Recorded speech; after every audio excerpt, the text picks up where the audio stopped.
Welcome to the Student Affairs One Thing, a podcast that asks a simple question of seasoned student affairs professionals.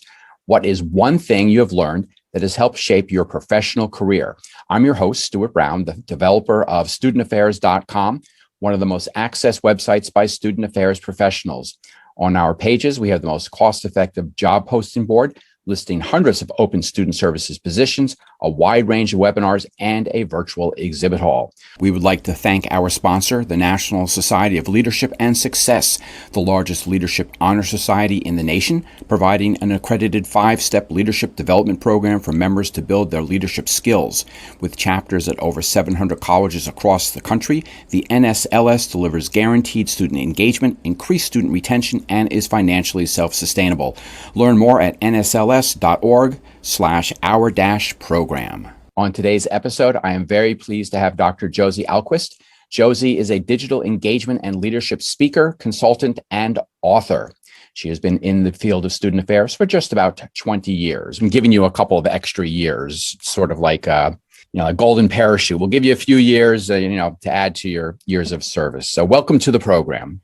Thank you so much for having me. I'll take a parachute any day. Okay. So, Josie, what is your one thing? Well, my one thing is to declare what you want. So I started my path on college campuses, and my last institution I was at before going rogue as a speaker and consultant was at Loyola Marymount University.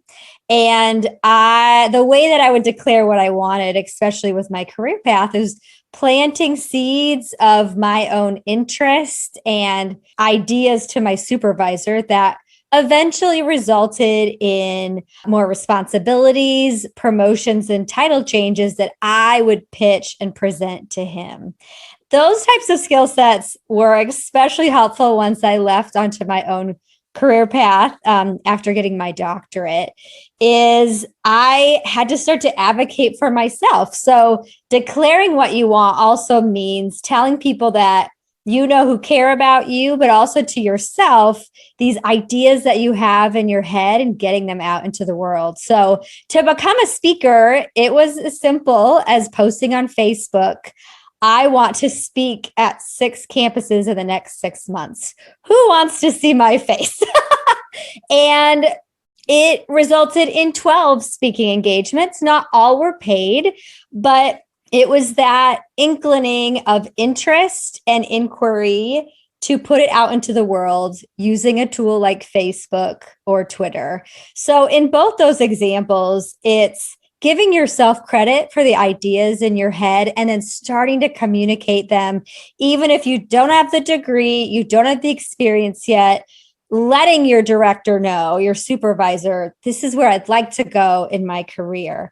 Putting it out there on social media or even in an email to say, gosh, this is where my heartstrings are pulling me. Let's let the universe do a little work for me. And I have been always pleasantly surprised what the universe has returned. So what it seems that what you're saying is if you're in a position, say in higher ed, that it's good to be in the position to do your job, but also, I guess, I don't want to put words in your mouth, but don't be afraid to ask your supervisor or to have that dialogue, maybe that continuous dialogue about what you're looking forward to do, that you just don't have to always sit back and go along for the ride.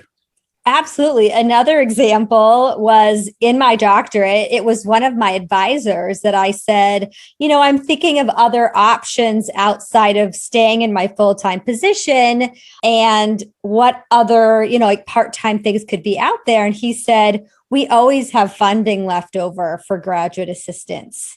And we were able to find me a GA within the next semester just by kind of just sharing even really introductory ideas of future paths. So I guess I would just want people to know you don't have to have the whole plan figured out, just including other people in your initial ideas. And again, giving yourself credit to put some of those out there to see who else might be connected and wants to support you.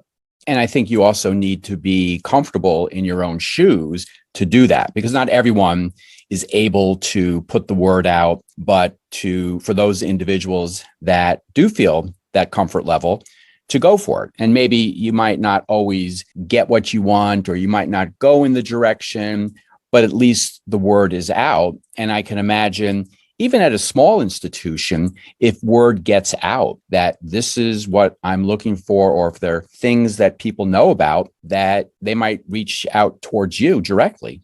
Absolutely. So making it realistic, right? My Facebook post about wanting to do 6 talks in 6 months, it wasn't, I want to make $60,000 from speaking engagements in the next 6 months.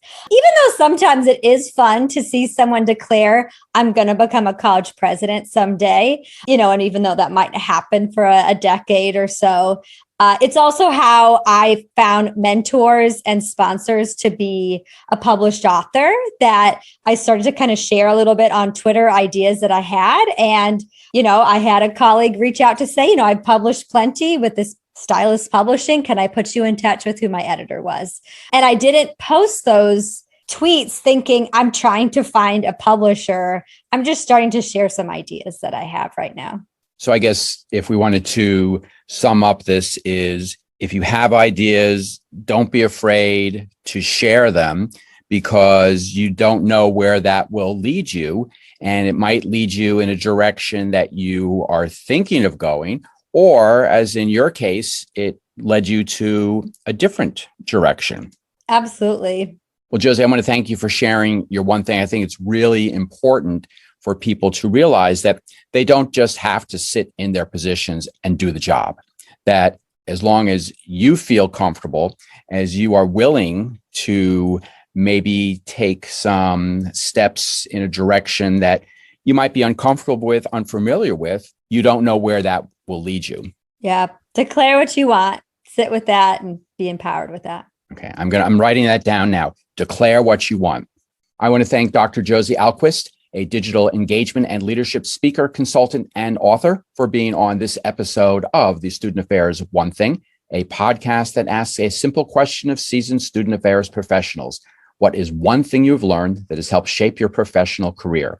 I've been your host, Stuart Brown, the developer of studentaffairs.com, one of the most accessed websites by student affairs professionals. I hope you will join us next time for another episode of the Student Affairs One Thing.